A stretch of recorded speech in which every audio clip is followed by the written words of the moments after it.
Warm welcome to Professor Chen Kuan-Hsing, professor at Shao Tung University, Taiwan. And he's going to speak to us on a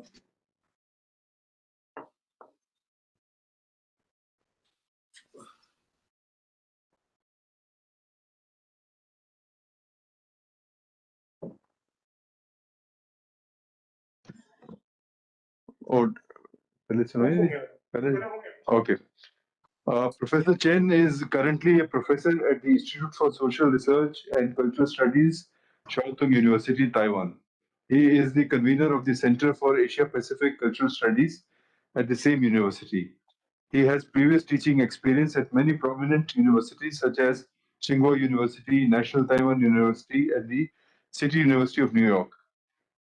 He mainly works in the field of Inter-Asian Cultural Studies and is the editor-in-chief of the international journal called Inter-Asia Cultural Studies.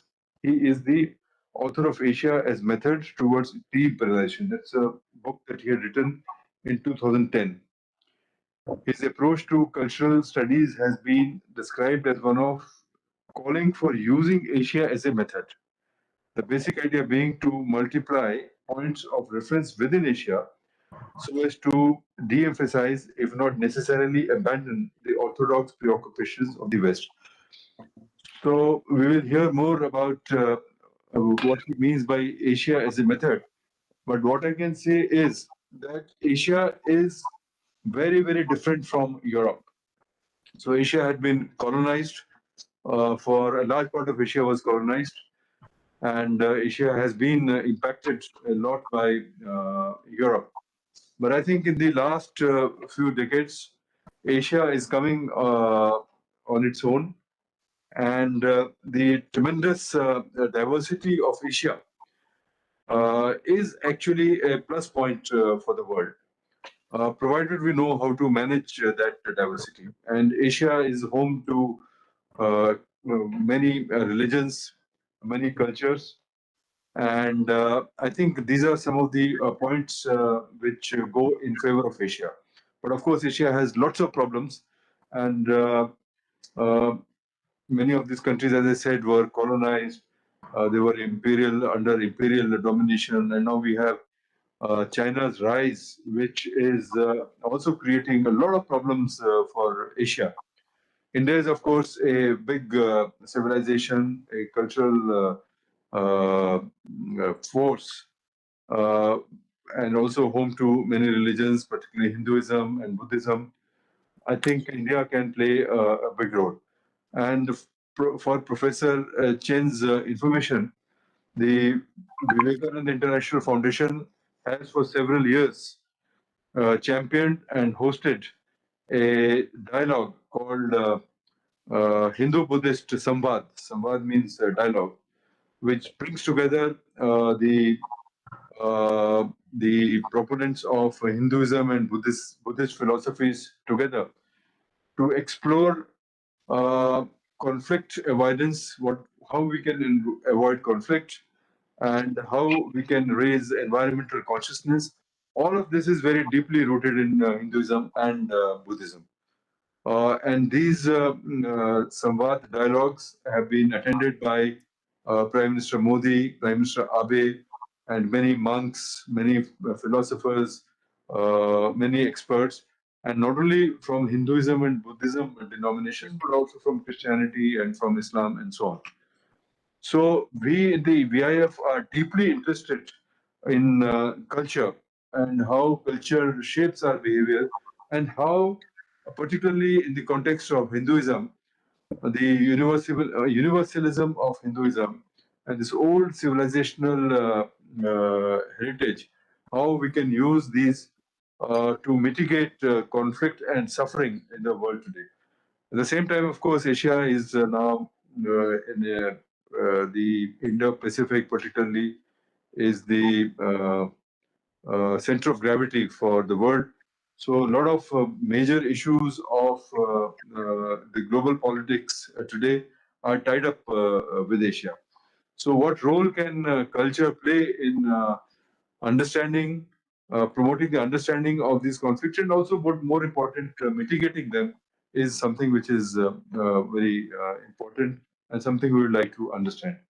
So with those words, I want to once again extend a warm welcome to Professor Chen and now request him to make his presentation.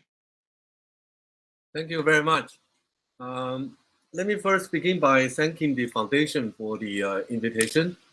In particular, Rahi has spent a lot of time doing all the detailed work.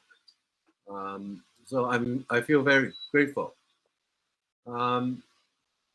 This talk actually gives me an opportunity to reflect back on the book itself and beyond, because I thought that was done. Actually, the Chinese edition was done in 2005 or 6, and took several, another 4 or 5 years to release the English edition. And by now it's 12 years old, at least the English text itself. I feel a lot of things may be out of date, but to my surprise, actually information comes back. People somehow still read it, and I think it's probably because the, how should I say, honest engagement with the reality, which a lot of the structural problems are still in place. That's why it's probably still useful to, I don't know. The author himself should not spend too much time, praising or denouncing. I leave the criticism for others. So I really welcome all the critical comments and so on. But let me begin by explaining the first page, well, the cover page. 2017,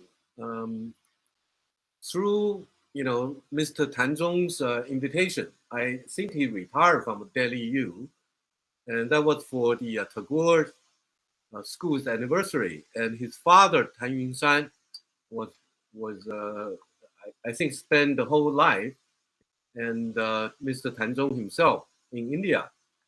And so this really gives me an particular interesting for myself, the opportunity to reconnect in a way to acknowledge a lot of these what I call guru friends, and also other friends. In the process, I'll say something. And this picture, I went to Ravasa, which is actually not far away. I think maybe an hour and a half or 2 hours away from Delhi. And partly because I will tell the story later, the connection with the Guru Rinpoche, somehow around 2015, and because one of my close friends I grew up with eventually became Rinpoche. And he had a degree from UCLA doing Eastern European study and taught in Donghai University for 10 years, then left the job behind and trying to do something else. So he became a Rinpoche. And that's how I, got in touch with Tibetan Buddhism. Okay. And as all of you know, I don't have to repeat that. All these come from, Indian Buddhism, right, or Hinduism, And when I move around Asia, including, for instance, in Indonesia, if you go to Jakarta, you will see a lot of these, I'll show you, these lotus flowers, right? And which is a symbol for Buddhism. And so even, Muslim or Islamic thought, arrived later. So layers of history is still there, right? So, so with that, let me try to get into the slides of the PPT. I cannot use it, so yes. This is, I don't know, I quite know how to do PPT. And so the book itself, and also another is a journal called the Relinking Thought Review. And in the process, I will also talk about that. I started editing the journal in Chinese language around 2012, by now 10 years old, connecting the Chinese language speaking world, including Singapore, Malaysia, and Chinese speaking people, Japan and Korea, and even in Europe and in the US and so on. So this is a part of the afterlife of the book, which started around 2012. Next one. Now, these are the main points I'm going to quickly move through. I don't want to read them, all right? So the first part deals with the book, and the rest 4, 5, 6 deal with the afterlife itself. Next one. Now, some of our work is labeled as these fashionable academic term called the post-colonial, all right? But I think we have to be very cautious about this. A lot of this thought have been, I learned from a lot of Indian thinkers, including, for instance, Ashish Nandi, right? The 1984 text, book, I think by now the really important text, Intimate Enemy, already made the argument, and the problem is, to my knowledge, a lot of these, issues in India, when people talk about decolonization, at that time was really meant to signal the formation of the independent nation state and the formation of India. And also, to my knowledge, India was a colonial invention, right, by the British. And so a lot of the difficult term, in India, I think you use spiritual or psychic. And in the Chinese-speaking world, there's a term called the 精神, means, including mental conditions and so on. So it's a very ambiguous but rich term. So on that level, not to mention the existing knowledge system, for instance, on the forefront, it's actually university system, is largely, copied through colonial, operation, arrived at the colony, right? This is Mahmoud Mamdani's argument, right? Started from Humboldt, Germany. I was just visited there, and gated community with all that, and disciplinary divide, and so on, right? So, and that lingers on. So all these things, especially in terms of knowledge production, Japanese thinker Misoguchi Yuzo called modes of thought, has been completely so-called modernized. And let me also, use this instance to disarticulate certain terms, right? So I'm going to move so-called rhizomatic, means things are interconnected, so may not be so systematic, but you will see the connection, like discipline. And versus this, I think by now everyone knows Marxism called totality.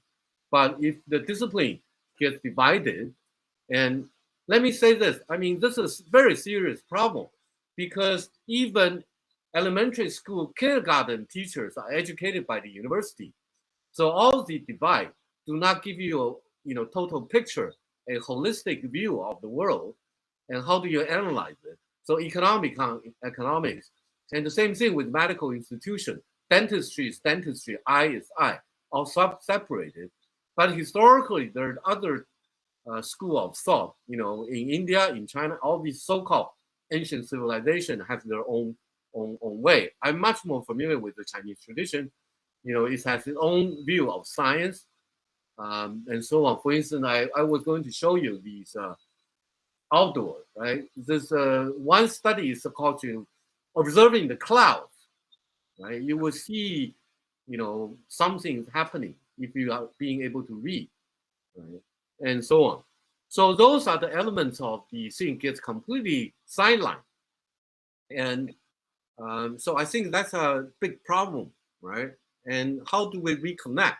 It's not like a nostalgic mode, but pretty much, a lot of things that we our ancestor, handed over, but then wiped out almost completely by the modern state, which invented modern, so that the byproducts modern university system or an entire education system, right?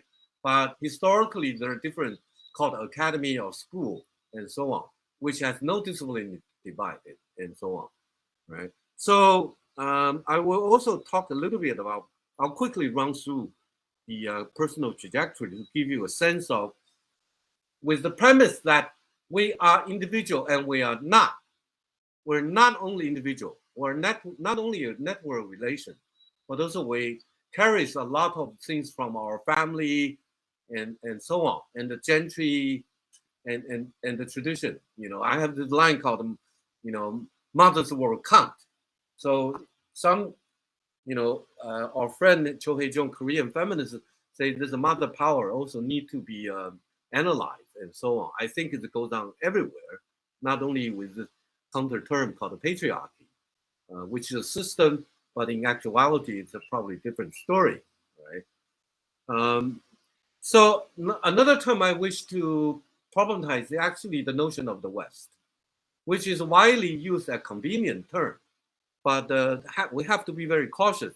At least uh, from my own experience moving around, when we talk about the West, in terms, especially in terms of knowledge, we're basically talking about the earlier way, like Portuguese and Spanish, and then later French. The contemporary fashion will be coming from French and Germany and the U.S.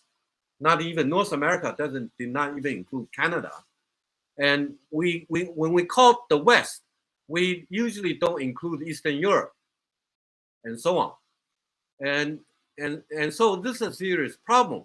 It's a sort of, how should I say, reductionist simplicity of the notion of the West, right? And it has been problematized. It's like you know our senior friend and really good friend Deepak Chakrabarty talking about provincializing the West and so on. But I think we are the next generation trying to move forward. So provincializing the West, the subject is still the West, but how do we move beyond it? I think that's the whole project of so-called Asia's method. Right. Next one. Now, my own story, I'll quickly run through. My parents came from mainland China. And Korean thinker Baek Na-chong used a term called division family, right? And cut into the divide.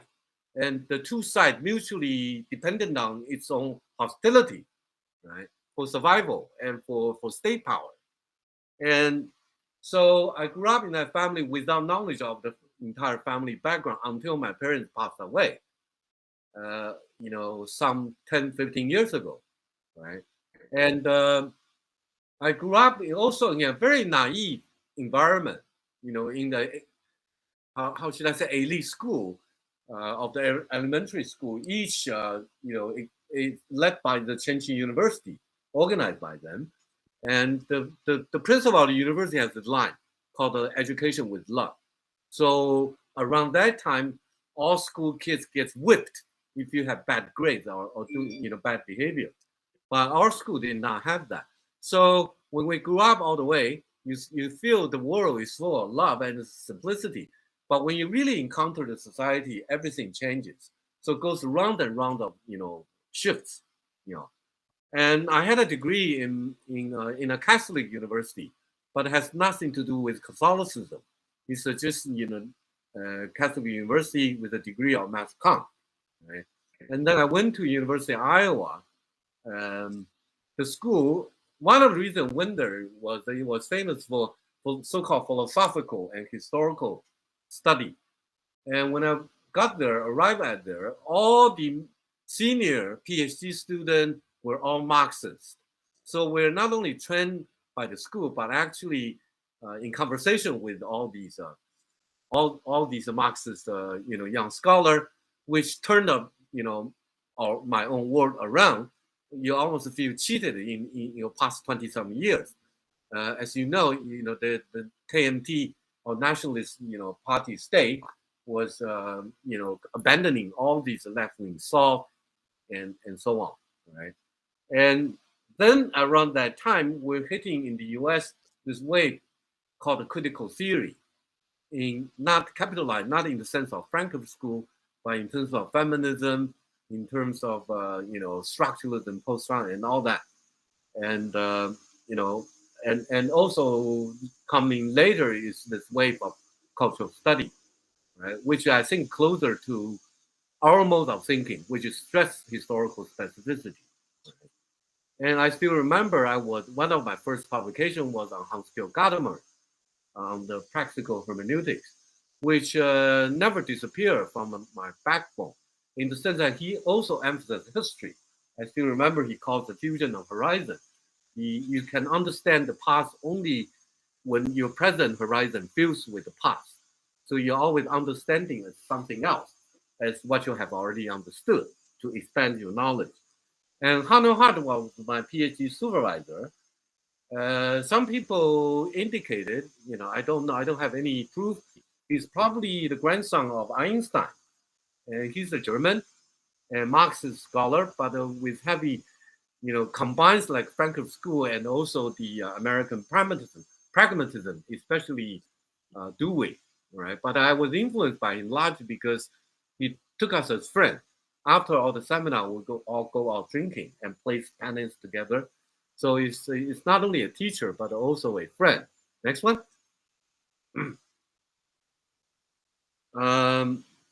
Let me say a few words. I don't know whether people are interested in here. At least this is how we educated, right? Again, Marco Montani suggested when the university started, it's science-based, claiming universality, right? And so when today, Europe still called human sciences, right? So in other words, you want to enter the university gate, you have to claim science to be scientific and universal, right? But then it almost contradicts our own tradition, right? China has a long, long tradition called historiography, done by the official imperial, officer, documenting the history, and constitutes this famous person called Sima Qian, has 24 volumes tracking all the, official history of the past. Not to mention later come with the local history and so on, right? So, but when you think about it, what sort of social science or humanity produce a universal knowledge? I put it as a question mark. I don't have the answer. But I think we are too easy to fall into this universalizing. But I think we have to be really humble. I don't know too much about India. I know a little bit. And a lot of places I live in Taiwan, a lot of the East Coast, small village and township, I would know nothing about. But we use this universalizing term. And this is what I also learned from Stuart Hall. He says universalism is a horizon we're striving for, but we cannot assume the existence of the universality, right? So everyone knows this, but we go on. And largely because university already generated that way of thinking, right? And so my own dissertation work became this, at that era, popular for postmodernism. So that's how I did my work on four major thinkers, Foucault, Deleuze, Guattari, and Baudrillard, and all this. But eventually, when I came home, um, I did a dissertation with a very clear purpose to use that to understand actually the U.S. and Paris, period, right? But when I came home, I found none of these things would help me to understand, the crisis and the political condition and social struggle and so on. So in some way, we have to return home, and took us probably 20 some years, really truly grounded in home ground, right? And so my first job was with CUNY Queens College, and taught these courses because they hired me because of my dissertation on postmodern theory, and with some major publication in the recognized leading journal. But then you feel really depressed in the sense that you can't really teach these commuter school kids if you know New York. So eventually I gave up. I taught a course on popular culture with 12 or 15 texts. I saw these are the knowledge students should know. But commuter school kids, they don't have time. So eventually I gave up. I said, okay, What do you want to do? So I turned around, and so they become the teacher. They teach you what is a garage band and what they're doing in life and so on, which constitute actually my basic mode of teaching, right? Cut into group and let them talk and read, and you can learn from, and they can mutually learn from each other, right? And then I came back after 6 months and feeling depressed because most of my contemporary already in sort of dissident intellectual already went home. With the cover, we thought we're going home to conduct a revolution. All the left-wing texts were censored out. You can't bring them home, and so on. But so I quickly involved in the political, especially the probably first decade or so, in social political movement, and also learning how to get things organized and so on. And we started a certain journal. One is called Aisle Margin. It's an intellectual magazine, become a hip journal, using all these postmodern images and so on. And another journal called Taiwan Radical Quarterly Social Study, which is still started in 1988 until now. By now, it's a completely independent journal. And it's probably one of the first, I don't know, I mean, one of the lasting independent journal started in 1988 until today. And our generation is fading out, and young ones, the middle generation taking over. But the energy seems to be lost. I mean, I heard the story, from different places. In 1992 and 1992 and sorry, it's a mistake. 1995, I organized 2 rounds of this trajectory towards the international this conference, right? And then ended up with this book. And I think Assis Nandi was in 1995, 1992 conference. And this book trajectory, Routledge came to us to say, do you want to study a journal? So that's why they changed the subtitle to Inter-Asia Cultural Study. We're going to call that, critical study, but they say librarian would not be able to catalog it. So we have to change the title to cultural study, which we also, in a way, identify because it's stress on his history and so on, and local, And so we started in 2000, officially released, with, of course, with the Japan Foundation support, with editorial meeting. So we feel quite grateful. And at that time, Pata Chatterjee was invited to deliver a serious talk. So we utilized the instant to launch the journal in Taipei and then in other places, including in Birmingham, right? But it was around that moment, the question has always arisen, right? What is this thing called philosophy? For instance, to my knowledge, in the Chinese tradition, there was no such term. There was no such term as literature or art. It's because of the main force movement. In the modernization process, we begin to utilize the term and looking back. And one example is calligraphy. Calligraphy was never seen as art. It was a literati practice, but also peasants' annual, Lunar New Year paintings and so on, right? So we begin to think. So what is the thing? But in East Asia, there is a term called the circle of thought, 思想界. It means that a group of people, you are a reporter, you're a doctor, you are a layman, you're participating in newspaper writing, we call supplement, and also column, right? To comment on the contemporary affairs. And this is the circle, so people know each other. You can be engineer, or dentist, as soon as you write and participate in the process. So slowly forming the circle. So I was in Delhi, this international conference center, right? I think a lot of the diplomats were there and journalists were there. I think it's what we call, circle of thought or intellectual circle, right? So Misoguchi Yuzo used this term called the mode of thought.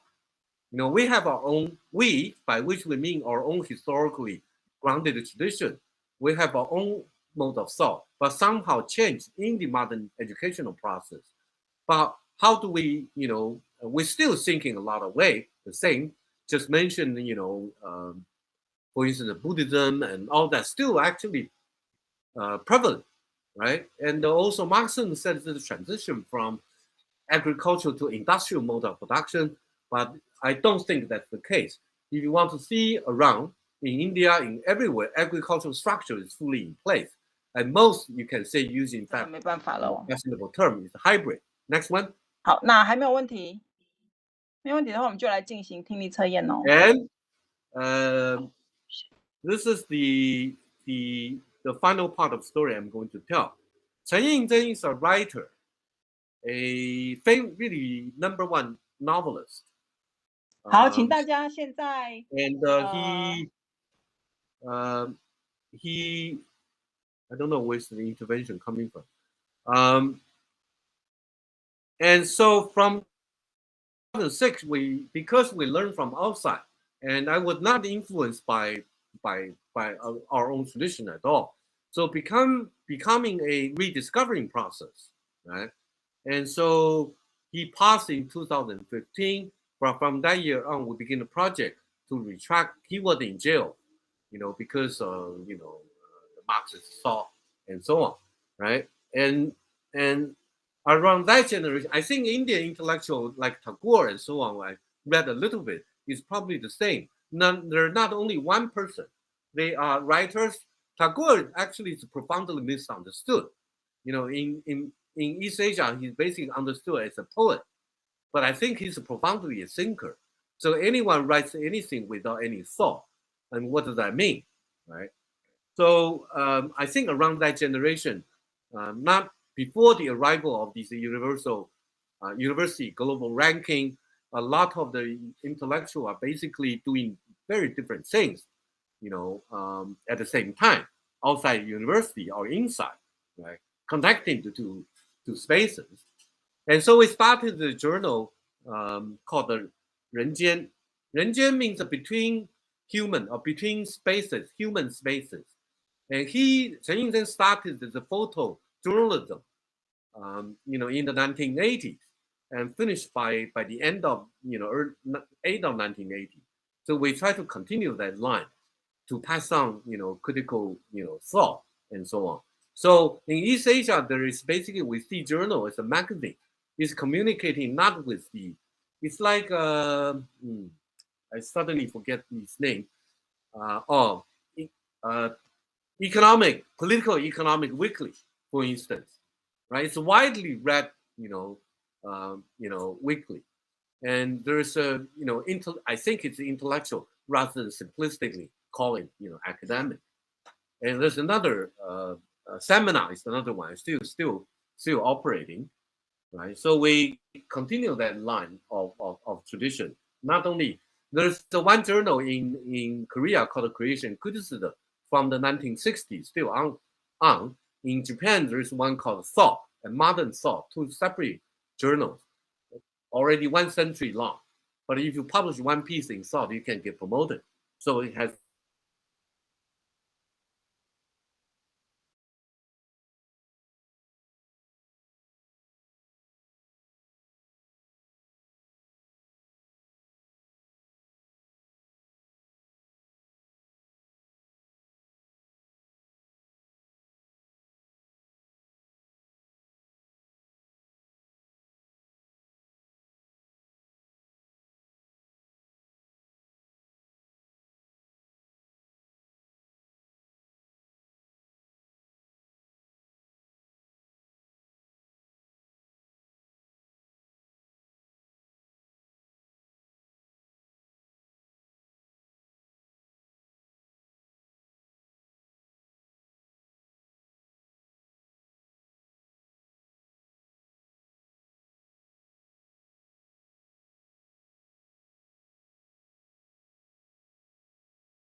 We hear anything now?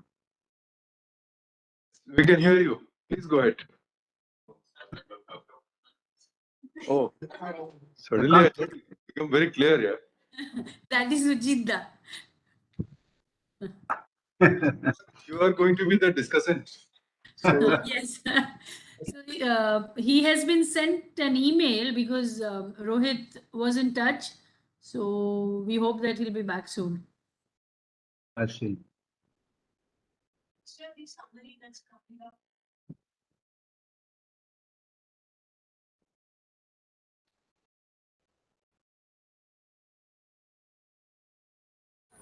I'm not sure whether he has seen my email because I haven't got a reply yet.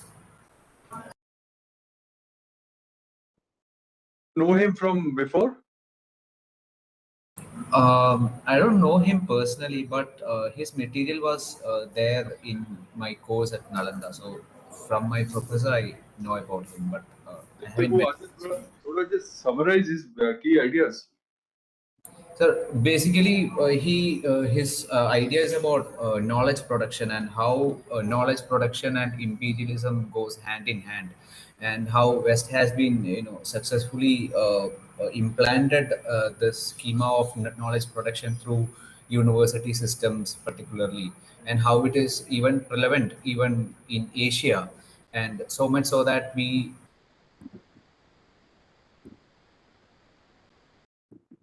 Very good. our reference point for our own reflection on certain ideas, and how come that becomes an obstruction for Asia to interact within themselves.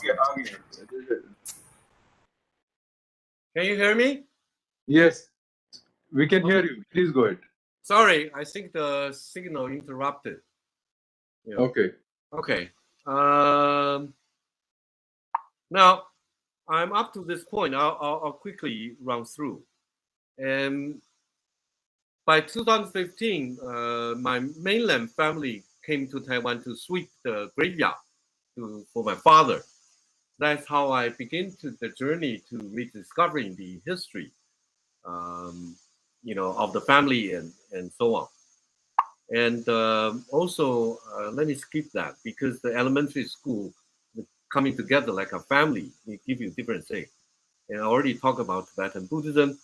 And then I also mentioned about already, the gathering in Shantiniketan, right?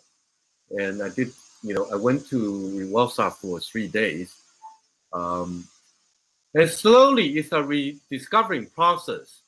But again, including, I'm actually talking this place right next to a, famous gigantic temple. And it's a slow discovering process that made me realize that. And you all know this journey to the west. And this Tang Sanzong, Tang Sanzang, he's actually a family ancestor. His last name is actually Chen. How do I say? A regular common name is Chen Hui.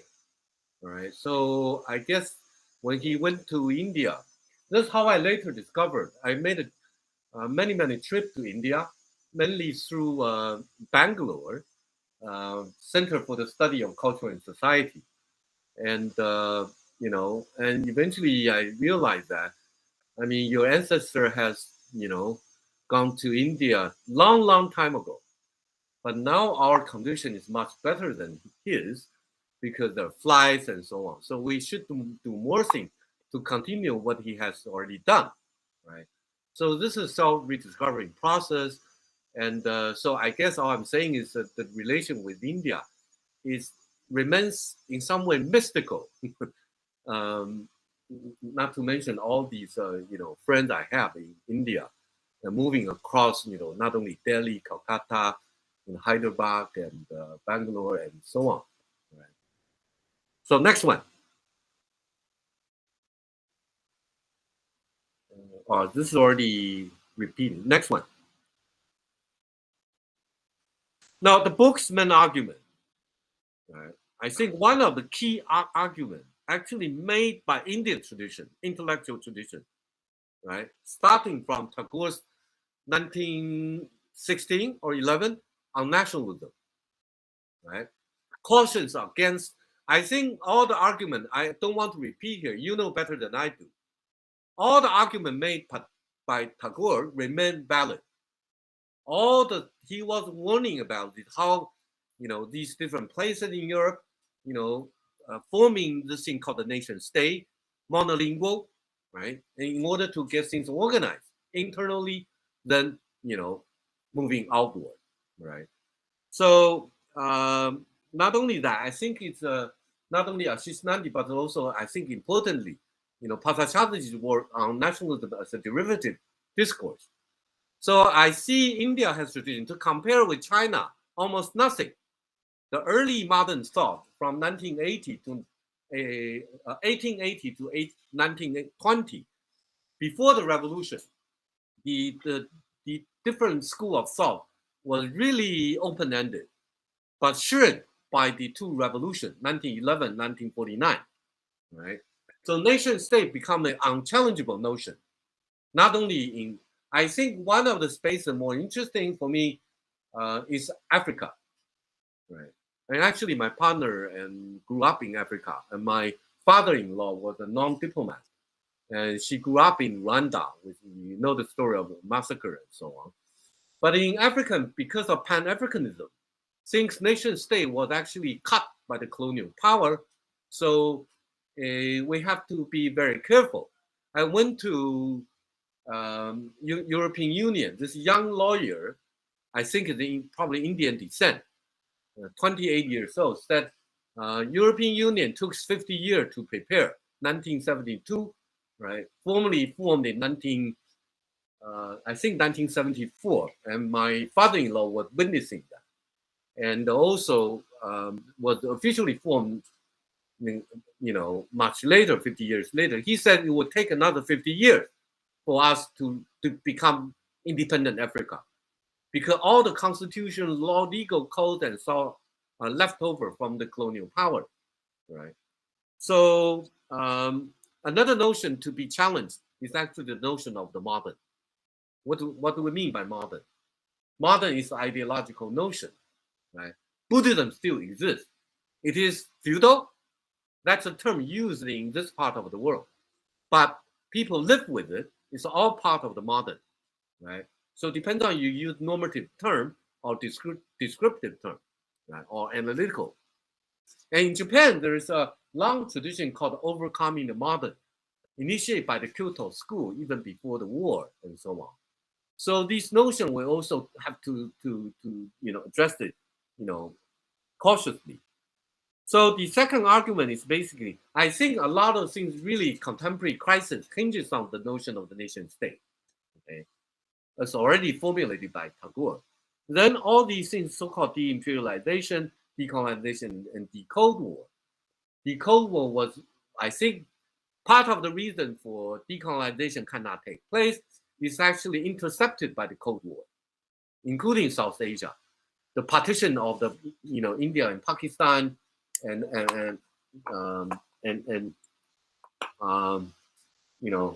sort of the Bengali territory and so on, right?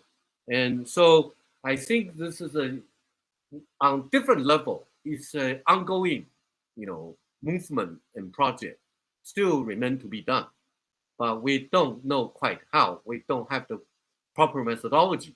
We know some. People keep asking, when do you arrive at decolonization and all that? We say, it's what Deng Xiaoping had to say, touching the stone across the river. When you get there, we know how to do next, right? But like all these things, especially on the psychic spiritual level, is a very, very difficult question. And the third argument was actually how do we so-called not comparative, but interreferencing, right? Because we cannot really compare. What is the basis for comparison, right? History or what? So interreferencing basically means for instance, we need to look at China. I wrote this piece later on, probably show you, called India as Method. There was this project called West Heaven. So we say this is the second time we need to learn from India, right? We call heaven, 天主, right? and also the West, the West to China. So entire geographical reformulation was due to the imperial and colonial, operation and so on, right? So we need to look at each other, and we can't completely know, but through the differences, we may be able to come up with a new question. Right? So also we made the argument that we use the term inter-Asia rather than inter-Asian, in the sense that a lot of people, I have this friend, I don't know how many of you sitting there, great filmmaker, Kuma Shahani. The first time I met Kuma, I thought, hey, Kuma looks like a European with all the gold hair and so on. So I mean, a lot of this mixing going on in this part of the world. You can't quite tell who they are, but somehow the geographical space accumulates the different tradition on the soil, on the ground, right? So, so through the past 20-some years, we're making the move. But when we begin the Inter-Asia, cultural study project, we had in mind cultural Asia is not isolated instant. In Chinese, there is one notion called Yafeila, means Africa, Asia, and Latin America. Not to mention the Caribbean and islands and so on. So now because the network built, and we know a little bit more than before about our own neighboring spaces, cut into sub-regions, southeast and south, and northeast, and so on. These sub-regional differences, right? But I think sub-region has its own history, which is much more legitimate notion to, as an analytical tool, or as a political imagination, to move beyond the nation state, right? Because the territory wasn't clear at all. Next one. I don't want to talk too much about the journal. I only want to emphasize the subtitle of the journal called Movement, because all of us involved in the journal editing has one foot outside university, right? But also with movement, activists. There's one of our senior friend, Muto Ichiro, by now 90 years old. He started an entire different project, connecting to, he calls people to people movement, all right? So there are movement activists. Also, there's an organization initiated by Indian intellectual called ARENA, Asia Regional Research Network, something, right? So this is what we call grounded, and people trying to talk about organic intellectual, but grounded in the sense that we're living in our own environment. We're grounded in this. Ashish Nandi used the term patriotism versus nationalism, right? We love our land, our neighborhood, our people, but doesn't have to be, nationalist aspiration. And to my knowledge, I went to Tagore's, heritage house. I mean, it's unimaginable. There is no comparative tradition in China, and because he's rich and powerful, but he gives away and build all these other things around. There's no counter, example you can give. People talk about Lu Xun, but Lu Xun wasn't a rich, person, right? So I think India has something everyone needs to learn from, right? And we have our own, but completely different. So we use the term called refrigerator. It's like we go to your house to open your refrigerator to see what's there. What do you eat, and so on, right? And Indian has kingfisher, but other places that Korea has soju, right? And Okinawa has other liquor. So this means that locally grounded, people in Japan, there was tradition called wind and soil study, but disappearing, right? In other words, all the wood and so on has its own life, and we utilize all these near our own living environment. You can't get away with it, So and so on. So in that sense, grounded intellectual by definition will be organic, right? And I think in U.S. people like Edward Said and so on get labeled as public intellectual, but we always ask the question: can intellectual be private? It's a counter term. It does not make too much sense, right? And so on. So we created not only the journal, summer school, conference, and so on, and also produce marriages. Some people through the summer school become lover and so on, and we suggest that's the best way for cultural exchange, in fact, right? So so the impact I think is so far is really preserving the space of thought, right? And also one interesting example is our student. We used to go to US and Europe to study, and it's like a pilgrimage. But then student now, because there's a already 20, 30 years network, they think we have a huge ground out there. It's not only national based, right? So they used a lot of the, including Asia's method, to argue with their own teacher and forming study group. And then we started a thing called the Inter-Asia School, and mainly are mediating through the art world. Generally, next project I will talk about, the West Heaven project, which is a dialogue between Chinese and Indian intellectual. Right? And these are I'm listing here the contemporary guru and source of thought. I don't want to read them. A lot of them are Indian friends. And next one. This is I couldn't find the English text here called the India's Method. We did this project with 8 volumes of translation out of a private, art gallery and foundation, right? And we move between India, so that's how we move around. That was started in 2010 or 2012. Some elements are still ongoing, right? So these are some of the intellectual academics are based outside, like Prasenjit Dwara and Deepash and so on, and Homi, right? Okay, next one. This was done. Then next project we started in 2015 in the context of One Belt, One Road, right? So we started this,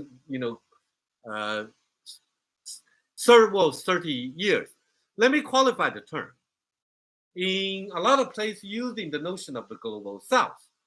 But I think, for instance, China is located in the north, North Korea in the north, and so on and so forth. So are they in the south? So this geographical notion, unless you redefine what is the notion of the south, right? So we still hang on to this notion of the third world, partly because 1955 Bandung Conference, right? Nehru was central to the conference. Was invited Zhou Enlai in hand in hand with Sukarno and so on, right? And Nasser was there, so they started this entire eye-opening project, especially for intellectuals. They opened up to say we need to exchange among ourselves. I think a lot of the implications are there, still lingering, but I think the intellectual part completely failed, right? Did not take on the project. So we try to continue this line of thinking, at least on the intellectual level, we need to reconnect, right? And so we did this project moving across different places and trying to connect, including the Bandung trip and so on, and especially about this so-called Occupy movement. People look at Wall Street as the example, but in Indonesia has been done a long time ago. Peasants occupied these unused land and so on, and eventually produce jobs and small hospitals. Next one. So it is in that context we begin to have, I use the term BS, Bandung School, and this is what we learn, right?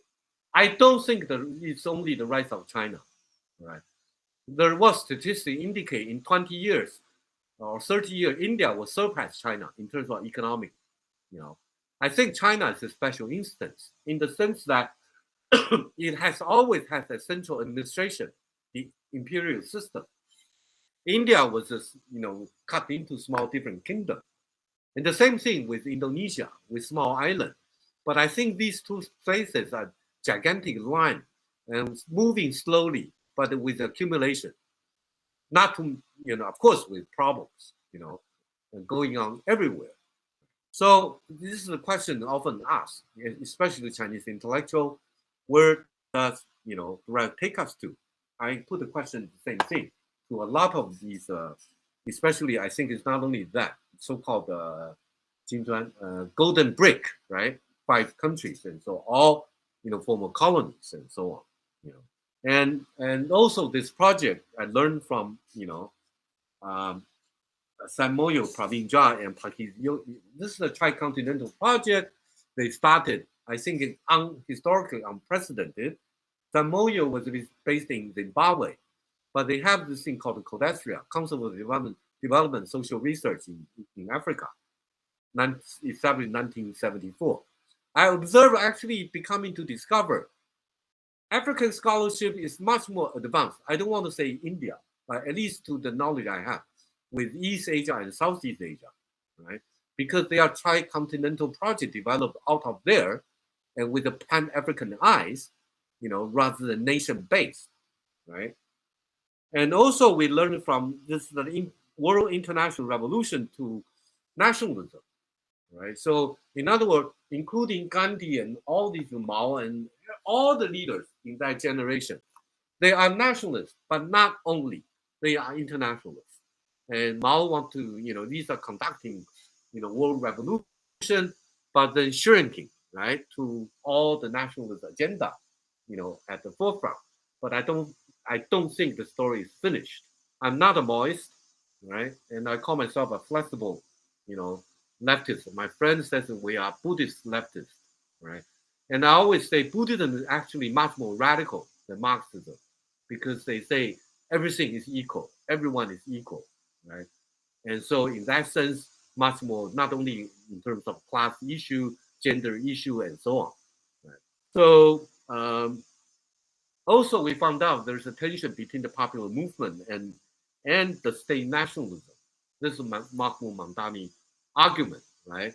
The early popular nationalist movement become state orchestrated nationalist agenda, partly because of political party struggle, and so on, which was also a Western European invention.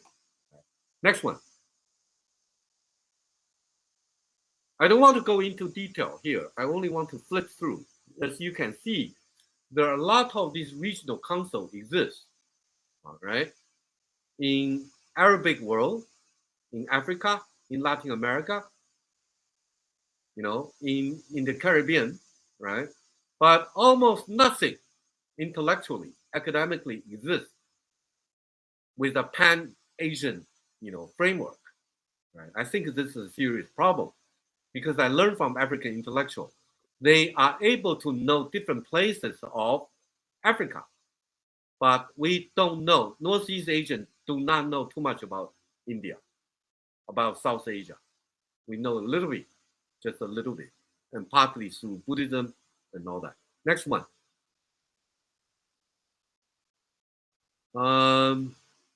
This is the idea to form a intellectual wing of academic intellectual wing of the Bandung School.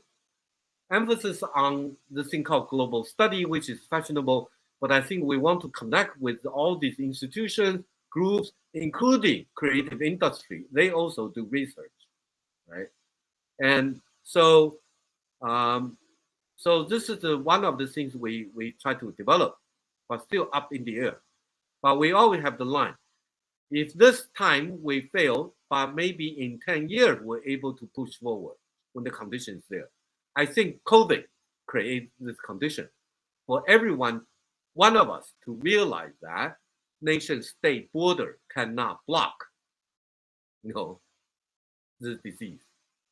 So how do we work together? We still insist on the border, control. It's not going to work. A lot of things through air, through water, right? So I think this is destroy the myth of the nation state. It's a colonial invention. Next one. But let me qualify. I think we have to acknowledge the positive side of nationalist thought, right, in the anti-colonial struggle. But my line argument has always been anti-colonial struggle carries with it the notion or the form of the nation state. So national independence became almost universally in the third world project, right? But we carry with the so-called disease with us, right? Blocked by the nation state, right? So so this is another thing we want to build this center for study, right? I don't want to go into detail here, but it's mainly connected to uh, the One Belt One Road project to be based in Hangzhou, this China Academy of Art, and so on. Next one. We want to build this thing called Agang Roundtable. I think COVID also helped us. This online meeting used to be physical meeting, and you use Skype on the side. But now online meeting becomes the mainstream, only the time zone difference. So Agang Roundtable is trying to gather around, critical intellectual, address the current issues. We did a little bit. These are the names we giving you as an example. These are the leading intellectual, and we can organize these things to address contemporary questions and problems, and actually in some way intervene in the local. When the local party struggle become ridiculous, like in Taiwan and so on, and need to hear voice from the outside. And I think political party need to be resolved, right? In Chinese, there is a system historically called the consultation system, almost like the prime minister gathers all the opinion, and the imperial, emperor, sign the signature and endorse it. And that feudal monarchy still exists. You cannot say it's completely undemocratic. But Chinese missed that chance to continue to produce, like in Taiwan, this bi-party system, take turn in power, but wipe out other forces. Next one. Now, already said a lot of things, so what are the visions? So we think, especially like China has already said we don't want to dominate the world, but to provide resources. I think state power with resources and intellectual sites, with resources need to redistribute it. Interasia practices, conferences, has always been to get some donation to other places which cannot afford to get together. In the beginning, like India and China couldn't afford it. By now, the situation changed. But we put funds aside, leave for students and so on, right? And I think our historical tradition taught us that. And okay, next. This is the thing already stressed.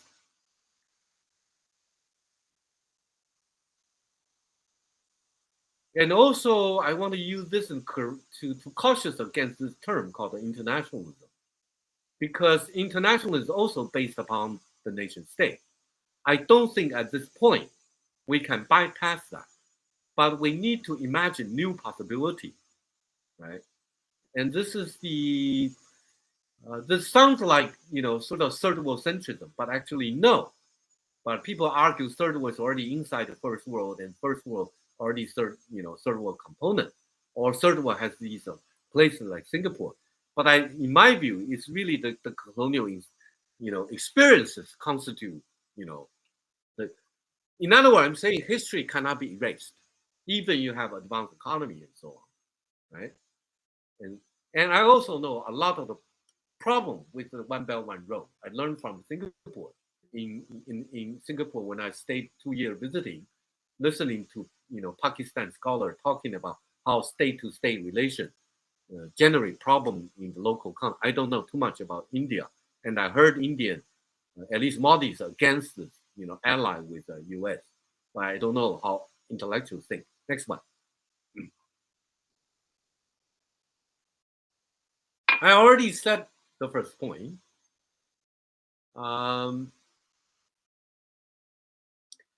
This is also a difficult question. Right? How do we need concept, but we don't simply concept. We need to use concept, cut into the reality. So it's a methodological and knowledge question. So we're calling for, it's not a return, but we need to retrieve, church example, and all these, and festival and market still lively, operate in the form some people call it agriculture, some people call it lunar calendar. So there are always two timing coexist. So in other words, in reality, the contemporary world are composed of different elements, complexly articulated, and we need to know. In my view, the difficulty is actually the like Buddhist view. There is a view of the universe, not only the human world behind it, to suggest that why everything is equal and human and stone animal, we can't destroy the environment. So environmental movement is actually learning from the West. I think does not make too much sense, in the sense that they think it's for education, next generation, but not only, it's for the universe, right? It's not only for the world, right? And so on. So how do we, move from delinking to relinking? Right? So we have to take different routes. In Taiwan and Northeast Asia, people think if you link with Europe and US, you are global. I don't think that's make any sense. What do you mean by global? So these global, geographical notions give us certain hints. A lot of these things, do not work that way. Next one. I draw some. Sorry, the words is a little bit quite small. I draw some, policy implications here, because we know what we have to say actually have some policy implication, and number one, right? How does I met a lot of the intellectual, who are diplomats. I think they are also thinkers. They think along these lines, right? But it is the nation-state structure prevents things from moving. For instance, I know I was in the Chinese embassy.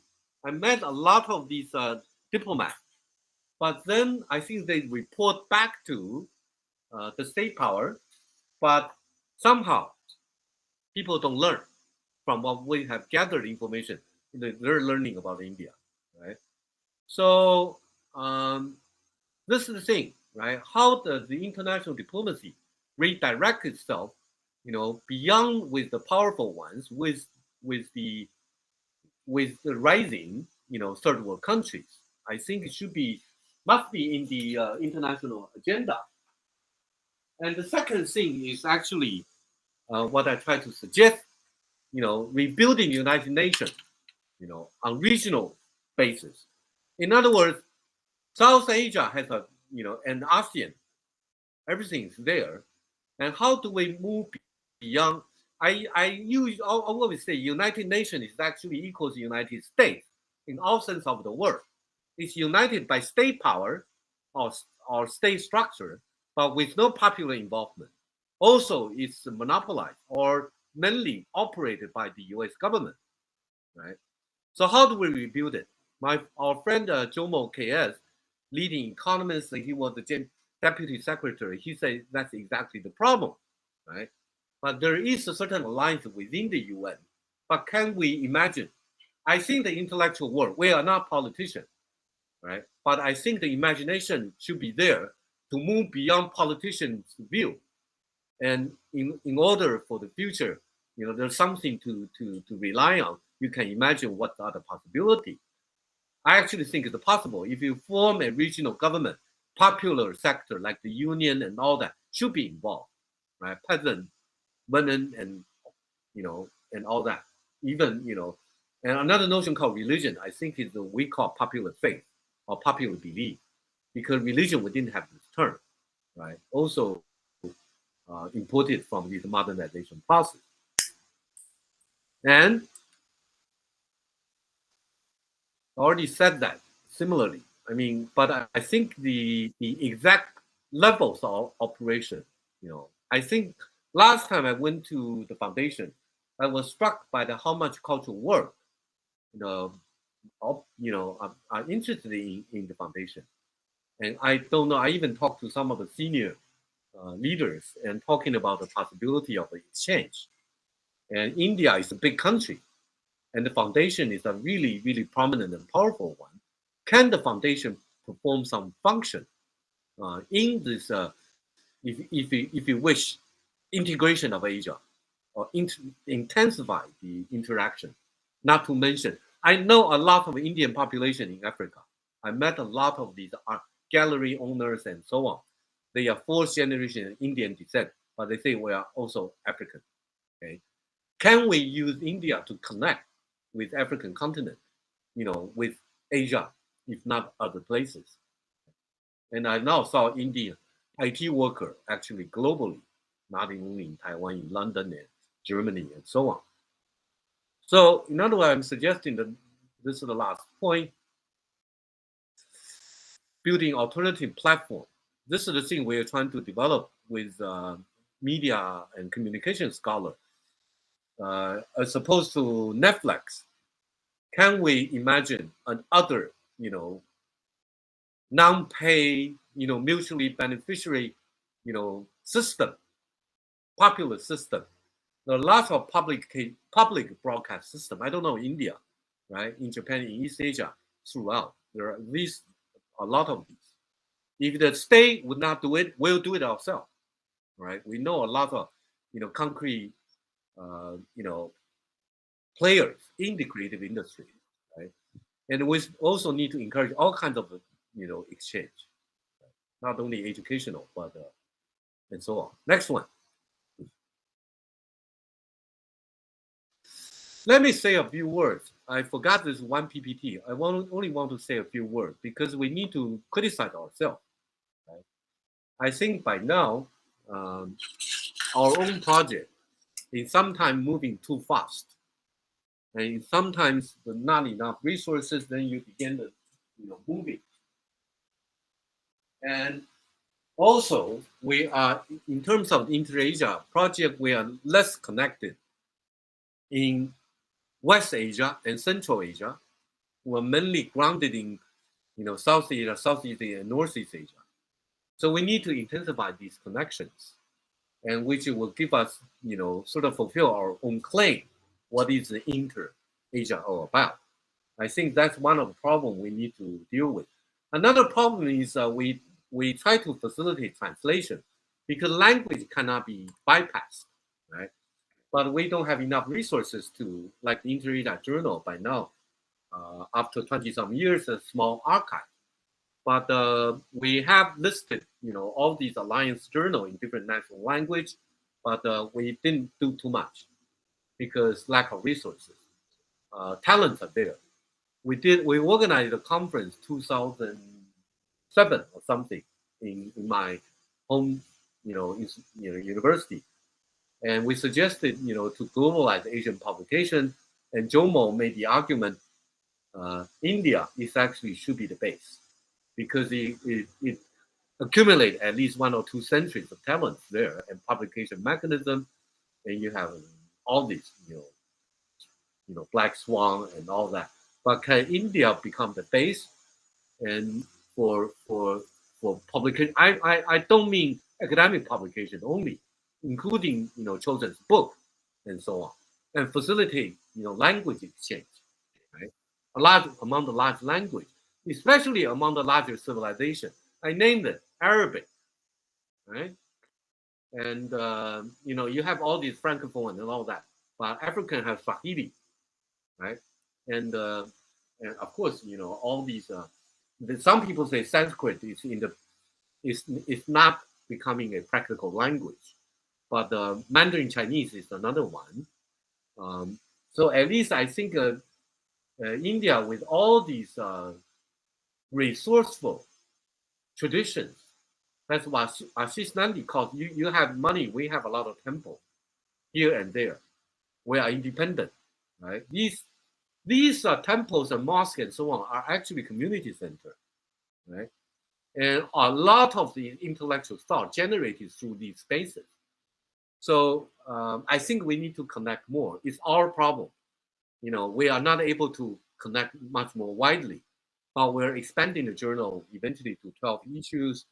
And we think with the digital, we can even come up with the newsletter, for exchanges and so on. So these are remain things to be done.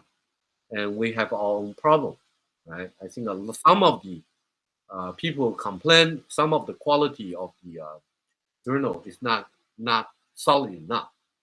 Those are all well taken, but also rescued a lot of young academics. Okay, and so I think slowly, especially, I actually want to exchange, but probably don't have time. I learned from the Buddhist world. This is the critical moment for the universe in transition. I think India has much more resourceful, discussion going on. What's going on with the COVID. Buddhists will suggest those with the bad karmas are being wiped out because of imperialism and colonialism and so on. So the whole world being reshaped. And what are the position of these different, large countries and also the smaller ones and medium size like Korea with the Samsung Empire? I think the ex so-called third world are on the rise, right? If we define that as a colonized spaces. So I think we need to work together. But I don't know what I mean. I do and I don't. What I mean by we, right? I know like-minded people, but somehow disconnected. And that has been our mission to reconnect. And also my own ancestor connection, to connect India with China. So let me stop here, right? And next one, the last page. Thank you. Thank you, Professor Chen, for those thought-provoking uh, uh, arguments that you have given. And I think most would agree that there is a need to connect more and also to come up with these alternative narratives, which, and in some sense, a response to the Western narratives, which are highly dominant, and they need to be responded to. And I think Asia is, with its so many cultures and a very rich history, is the natural place where such interconnections should form. And I think in India also there is a lot of debate these days about how India can resume its rightful place of making contribution to world thought and culture. But this is a should be a joint endeavor. And you rightly said that we need to work together. But also, I think you underlined several projects which are already your visions